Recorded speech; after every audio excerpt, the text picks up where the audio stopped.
Hello student, welcome back to Shiksha Samadhan YouTube channel. तो बच्चों, जैसा कि आप सबका बहुत सारे क्वेरी आ रहा है कि जोसा में जो अलॉटमेंट आएगा उस समय आपको कौन कौन से डॉक्यूमेंट रिक्वायर होंगे, इवन जब आप अगर रिपोर्ट फिजिकली रिपोर्ट करने जाते हो तो उस समय क्या डॉक्यूमेंट रिक्वायर होगा, तो ये सारा डिटेल हम इस वीडियो के माध्यम से आपको बता रहे हैं। तो सबसे पहले आप देखो, फोकस करो, जब भी राउंड 1 से राउंड 6 के बीच में कभी भी आपका अलॉटमेंट आता है तो ये ऑनलाइन रिपोर्टिंग होगा। पहली चीज, फीस वगैरह आप पेमेंट करोगे, फ्री स्लॉट वगैरह आप सेलेक्ट करोगे और साथ में ये सारे डॉक्यूमेंट अपलोड होंगे जोसा के पोर्टल पर। जहां आपकी काउंसलिंग आपने चॉइस फिलिंग किया था वहीं पर ये सारे डॉक्यूमेंट भी अपलोड होंगे।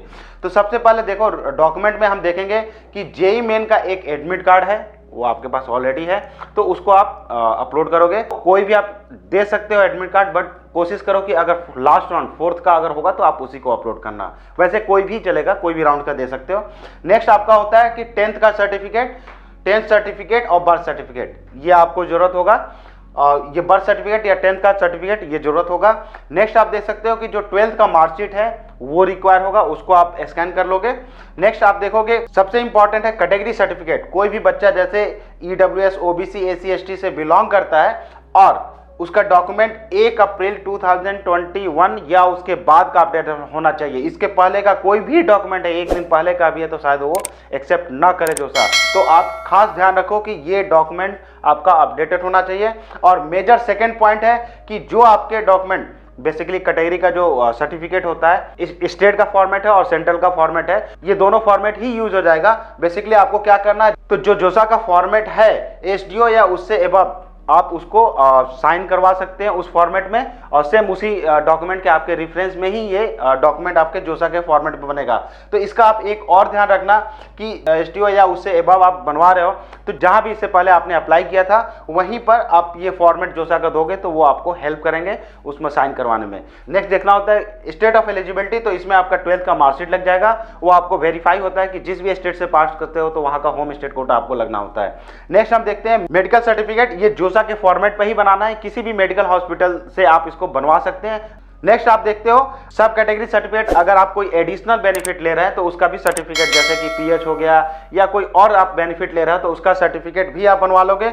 और जोसा के फॉर्मेट पर ही आपको सेम जैसे हमने कैटेगरी का बताया उसको भी आप वहां पर वेरीफाई कर सकते हैं जहां भी अप्लाई किया था अर्लियर आपने। और ये ध्यान रखिएगा खासकर 1 अप्रैल 2021, 1 अप्रैल 2021 के बाद का ही बना होना चाहिए। उसके पहले कुछ भी बना होगा तो वो मान्य नहीं होगा। नेक्स्ट देखते हैं कि कैंसिल चेक बुक या पासबुक आपका लगेगा। तो आप देख सकते हो कि जब भी आपका किसी राउंड में रिजल्ट आता है, राउंड 1 से लेकर राउंड 6 के बीच में, तो जो रिक्वायर्ड डॉक्यूमेंट है, मैंडेटरी डॉक्यूमेंट है, आप यहां दे सकते हो। ये सारे मैंडेटरी डॉक्यूमेंट है जो आपके पास होना चाहिए और आप उसको क्रॉस चेक भी कर लेना कि ये 1 अप्रैल 2021 के बाद होना चाहिए और 10th 12th ये तो आपके पास होगा ही। तो ये मैंडेटरी डॉक्यूमेंट है जब भी अलॉटमेंट आपका आएगा। नेक्स्ट हम देखते हैं कि रिपोर्टिंग के टाइम में क्या रिक्वायर होंगे या उसका क्या प्रोसेस है। तो देखो, सबसे पहले जैसे आपका अलॉटमेंट फाइनल हो जाता है राउंड 6 में, जैसा कि आप सभी का अलॉटमेंट फाइनल होगा, जो भी आपको कॉलेज मिलता है, इंस्टीट्यूट मिलता है, 2 चांसेस हो सकते हैं, एक ऑनलाइन भी हो सकता है, ऑफलाइन भी हो सकता है। ये अलॉटमेंट आपका फाइनल जब आएगा तो उसमें ये लिखा रहेगा या उसमें नोटिस भी आएगा। रीजन है कोविड की वजह से ये थोड़े से सिनारियो चेंज हो सकते हैं। तो अगर आपको ऑफलाइन करना होगा उस केस में जो भी आपको कॉलेज मिला है, जो भी आईआईटी मिला है, एनआईटी मिला है या ट्रिपल आईटी, जीएफटीआई मिला, उस इंस्टीट्यूट में आप जाकर रिपोर्ट करना है विथ डॉक्यूमेंट। सेकंड ऑप्शन ऐसा हो सकता है कि आपको ऑनलाइन भी रिपोर्ट करना पड़े। देखो, ये ऑनलाइन और इस ऑनलाइन में डिफरेंस है। ये आपको कॉलेज मिला है तब आप इसको रिपोर्ट ऑनलाइन रिपोर्ट कर रहे हो जोसा पोर्टल पर, और ये ऑनलाइन रिपोर्ट कर रहा है आपको इंस्टीट्यूट को। अगर ऑनलाइन का ऑप्शन आता है, अलॉटमेंट जो भी इंस्टीट्यूट आपको मिला है उसके ऑनलाइन वेबसाइट पर आप जाओगे और सारा डॉक्यूमेंट्स आप अपलोड कर दोगे, तो वो उनके अपने जो भी चेकलिस्ट है उसके अकॉर्डिंग लेकर चलोगे। तो देखो, एडिशनल जब आप रिपोर्टिंग करते हो तो एडिशनल क्या, ये तो आपके ऑनलाइन में क्यों जरूरत होगा जब आपका अलॉटमेंट आता है। और एडिशनल डॉक्यूमेंट में देखोगे कि जब आपको इंस्टीट्यूट में फिजिकली रिपोर्ट करना हो या हो सकता है कि कॉलेज में भी जब आप रिपोर्ट करते हो पोर्टल पर, तो एडिशनल कुछ डॉक्यूमेंट चाहिए। वो हो सकता है कि सीट अलॉटमेंट लेटर जो आपको कॉलेज मिला है तो आप देखोगे कि उसमें फी वगैरह कराता है, तो ये आप सीट एलोकेशन जो भी कॉलेज मिला है और साथ में फी का भी उसी में डिटेल रहता है, ये रिसिप्ट अप्लाई कर दोगे तो ये दोनों आपका वर्क हो जाएगा। एक कोई भी आईडी प्रूफ आप लगा सकते हो अपना। नेक्स्ट, फोटो आप रखिएगा, 2-3 फोटो रखिएगा जरूर। टीसी है, माइग्रेशन है, कैरेक्टर सर्टिफिकेट, ये भी आप रेडी करना। इंस्टीट्यूट्स में जब आप रिपोर्ट करते हो तो ये डॉक्यूमेंट रिक्वायर होते हैं। साथ में देखोगे ओरिजिनल जो डॉक्यूमेंट्स आपने यहाँ पर जो सबमिट किए हैं, जोसा को किए थे, तो ये सारे डॉक्यूमेंट्स आपको रिक्वायर होंगे। और कॉलेज में जब आप रिपोर्ट भी करने जाओगे, सपोज आपको फिजिकली रिपोर्ट करना है कॉलेज में जाकर, तो ये आपके सारे डॉक्यूमेंट रहेंगे जो ऑनलाइन आपने यहाँ सबमिट किया है, इसके ओरिजिनल। और जो आप यहाँ पर सारे डॉक्यूमेंट देख रहे हो, ये सारे ओरिजिनल लेकर ही आपको जाएंगे। प्रॉब्ली इसका आप 2-3 सेट जीरोक्स भी करा लीजिएगा। तो इसके अलावा और मेजर कोई डॉक्यूमेंट्स नहीं होते हैं।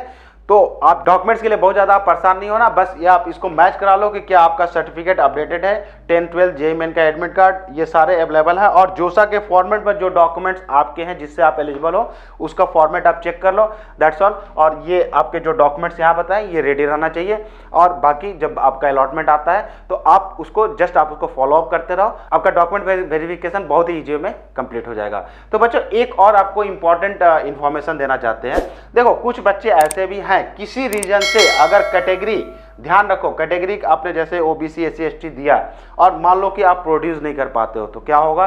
तो देखो, उस समय जो अलॉटमेंट है आप ऑन टाइम नहीं प्रोड्यूस कर पाते हो, उस केस में आपका एलोकेशन जो रहता है वो कैंसिल हो जाता है और आप नेक्स्ट राउंड में जब जाते हो तो एज ए जनरल कन्वर्ट हो जाते हो। दैट मीन्स अगर ओबीसी, एससी, एसटी हो और आपने डॉक्यूमेंट प्रॉपर फॉर्मेट का नहीं दिया तो आप जनरल में कन्वर्ट होगा। नेक्स्ट में अलॉटमेंट जनरल के अकॉर्डिंग ही आएगा। और फर्दर ये भी ध्यान रखना कि आपका अगर लेट में आता है, फर्दर कोई ऑप्शन नहीं होता आपको डॉक्यूमेंट अपलोड करने का। इसीलिए आप अगर से रेडी करते हो, ऑन टाइम और प्रॉपर फॉर्मेट में रखो ताकि इसमें कोई आपको समस्या ना आए। देखो, सब कैटेगरी का भी है। अगर कोई सब कैटेगरी, मान लो ऐसा भी हो सकता है कि आपको कैटेगरी में अप्लाई किए हो, सर्टिफिकेट नहीं है, लेकिन सब कैटेगरी का है, ऐसा हो सकता है किसी रीजन से, तो आप कैटेगरी नहीं लगेगा, लेकिन जनरल के सब कैटेगरी में आप चले जाओगे। जैसे अगर पीएस हो तो उस जनरल के सीरीज में चले जाओगे, उसके अकॉर्डिंग ही आपका नेक्स्ट राउंड में अलॉटमेंट आएगा। अदर इंपॉर्टेंट है कि अगर किसी रीजन से कोई आपके पास डॉक्यूमेंट नहीं भी है, तब भी आपको एक्शन लेना, तो इसका मतलब कोई एक्शन नहीं लेते हो तो काउंसलिंग से ही आप बाहर हो जाते हो। तो आपको एक्शन लेना बहुत जरूरी है। और सर्टिफिकेट का फॉर्मेट आप ध्यान रखो, ये सबसे मैंडेटरी है। तो बच्चों, प्रॉब्ली जो हमने इस वीडियो में आपको बताना चाह रहा था कि डॉक्यूमेंट्स कितने मैंडेटरी हैं, इसको आप समझो और उसके फॉर्मेट्स को बहुत अच्छे से आप देख लो और आप इस सारे को आप अच्छे से रिवाइज कर लो और सब कुछ सही है तो कोई इशू नहीं है। और बच्चों, जो जैसा कि आपके पास शिक्षा समाधान का ऐप है, आप जोसा ओपन कर लो, इसमें ऑप्शंस देख सकते हो। और यहाँ पर देखो डॉक्यूमेंट सेक्शन है, डॉक्यूमेंट सेक्शन में आप जाओगे तो जो भी हमने यहाँ पर डिस्कस किया वो पूरा, जो भी यहाँ पर यह सारे डॉक्यूमेंट्स का है, ये सारे डिटेल यहाँ पर अवेलेबल है। साथ में अगर सारे फॉर्मेट जोसा के वेबसाइट पर बिजनेस रूल में आपको मिल जाएंगे और यहाँ पर भी वही फॉर्मेट डाला गया है, तो आप आसानी से यहाँ से डाउनलोड भी कर सकते हो। और आप ध्यान रखना कि यहाँ पर देख सकते हो कि जैसे जनरल है तो कोई भी जनरल से बिलोंग करता है उस टाइप को क्लिक करो, उनके लिए जो जो रिक्वायर्ड डॉक्यूमेंट या स्टेप्स हैं वो सारे दिए हुए हैं। अगर कोई जनरल ईडब्ल्यूएस से है, आप उस पर क्लिक करो, आपके लिए रिक्वायर्ड जो भी डॉक्यूमेंट है वो सारे ऐप में दिए हुए हैं, फॉर्मेट भी दिया हुआ है। इसी तरह आप ओबीसी में जाओगे तो ओबीसी का सारा फॉर्मेट दिया हुआ, आप देख सकते हो सारा जो डॉक्यूमेंट फॉर्मेट रिक्वायर होंगे दिया हुआ है।